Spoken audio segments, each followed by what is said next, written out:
Hey, Broker Jimmy here. Question 17 of the Broker's Practice Exam for the 7th edition broker course.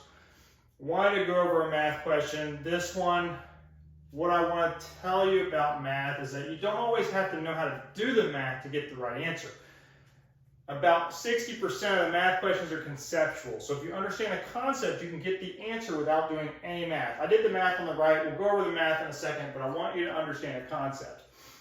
The transaction closes November 15th. The seller has paid $1,816.25 in annual taxes. The day of closing is charged to the buyer. Using a 365-day method, what is the proration on the closing statement?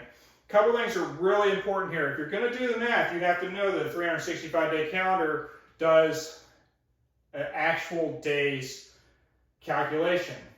If you have a 360-day calendar, then you're going to assume every month has 30 days, even February. So just remember, make sure you know which calendar you're using, number one, for the method. Number two, you have to make sure that you understand who owns the day of closing, because whoever owns the day of closing makes a difference on the days that you're using to calculate. Third, who paid the taxes? My biggest thing I want to tell you is to know who paid.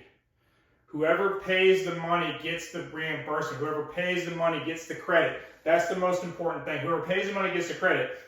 If you know nothing else here, the seller gets the credit because the seller already paid the tax. The seller gets the credit. B is the right answer. You don't have to do anything else. You don't have to look. The only credit to the seller is here.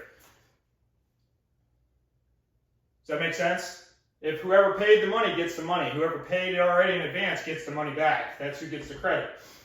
The other accounting term I want to talk to you about is if you're giving a credit on one side of the statement, you're giving a debit on the other side of the statement, it can't be a different number. It's got to balance. So D would be wrong without even doing any math. So now, if we don't know the concept, we're going to pick between A and C. But if we do know the concept, we're going to pick B. Here's how you do the math. 30 days in the month of November. Day 1 is the first day, day 30 is the last day. You take 30 minus the day of closing.